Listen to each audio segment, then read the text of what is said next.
The international break is over, and here we go back into the Premier League. Here is my Match Week 8 predictions. Well then, as promised last video, I did say I would do an update on how I'm doing. However, we are going to have an update schedule that puts it roughly around a quarter.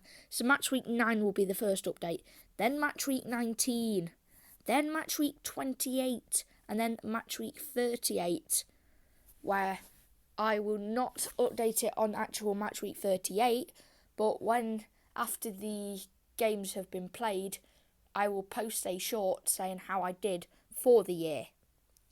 So let's get into the actual predictions. So Spurs against West Ham. Spurs are 9th, West Ham are 12th. 2 points separate the sides.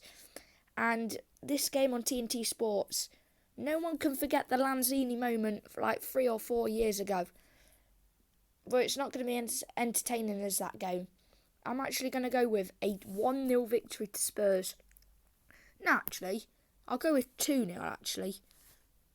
2-0. West Ham haven't been playing the good brand of football, especially with the way that they do have all of these new signings. They've just not gelled together enough. And I reckon Brennan Johnson's going to score a goal and keep his run going of 8 goals in 8 games in the Premier League. That was a mouthful to say. Fulham against Aston Villa up next. Aston Villa are 5th. Fulham are 8th. 3 points separate the sides. Fulham and Aston Villa have both had amazing starts to the season. And yeah, it's really a shock because I can't really pick between one or the other. And that would just be like Ipswich against Everton. I'm not going to go with a draw though.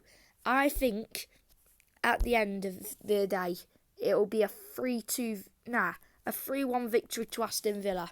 They will just do some good football in the first half. Fulham take the lead. Then Aston Villa score with Ollie Watkins.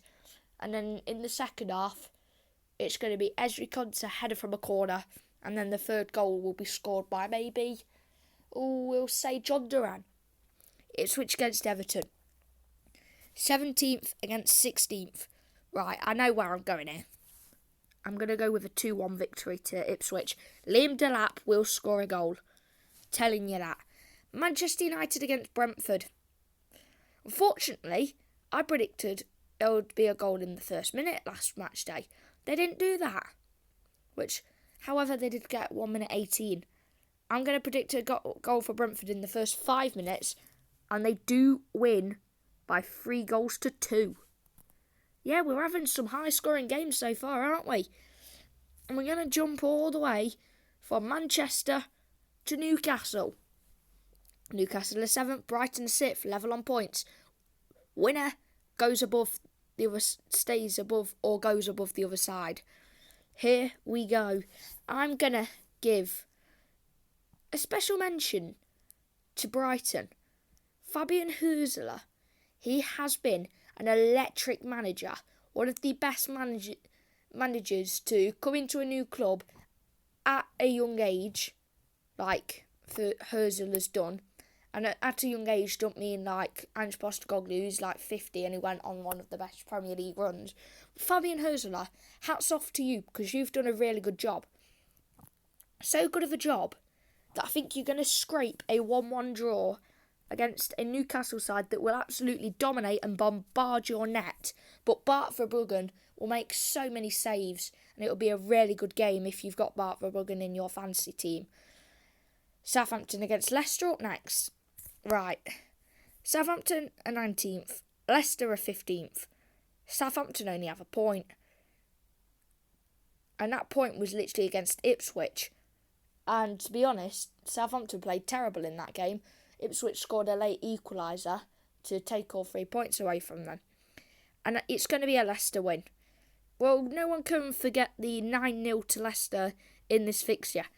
3-4 years ago, 5 years ago actually. It happened in 2019.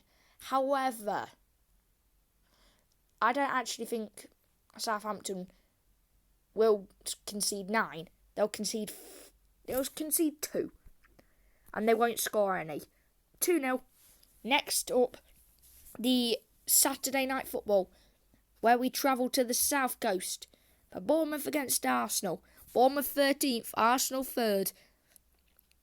There's one team that's going to win here. It's going to be Arsenal by 4 goals to 2. 4 goals to 1. Controversial, but Bournemouth, Antoine Semenyo will score for them, but I just don't think they have enough in their locker to stop a clinical in front of goal Arsenal side, because their defence has been a bit shaky to start the season, Bournemouth. If we look at how many goals they have conceded 10 in 7 games. Yeah, there are teams like Wolves who have conceded 21. Sorry, I couldn't get my words out then. However, for Bournemouth's expectations, they've got a good defence. Milos Kerkez, Ilya Zaberny, Marcus Senesi.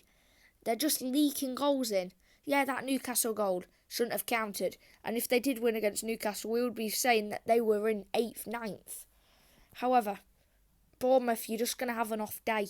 International break coming back. Everyone's going to be a little bit fatigued. They're going to forget how good they've been doing so far. And they'll just lose. Wolves against Man City. Right, I don't even need to debate this. I don't even need to speak about it. Wolves 0. Manchester City 3. Sorry, Wolves, you're terrible. You've been a terrible team so far. Gary O'Neill will be sacked in the next coming weeks, I guarantee. Liverpool against Chelsea, we're going to come back to, because that's the big game of the season. 1st against 4th. And we're going to go to Nottingham Forest against Crystal Palace. Forest are 10th. Palace are 18th. Forest are going to win. I don't want them to win, but for the prediction's sake, I'll say they win 2-1. Now, you're probably noticing Liverpool against Chelsea. You're probably going to think I'm going to say Chelsea draw at least. No. It's going to be a 3-1 victory to Liverpool. Mo Salah is going to get a hat-trick against his former club. That's what I'm going to say. And they are my predictions. And just remember, next week will be the update. So, Crispy Bacon Army, you are the best fans. And I will see you in the next video, which will be on Monday, which is reviewing Derby County game.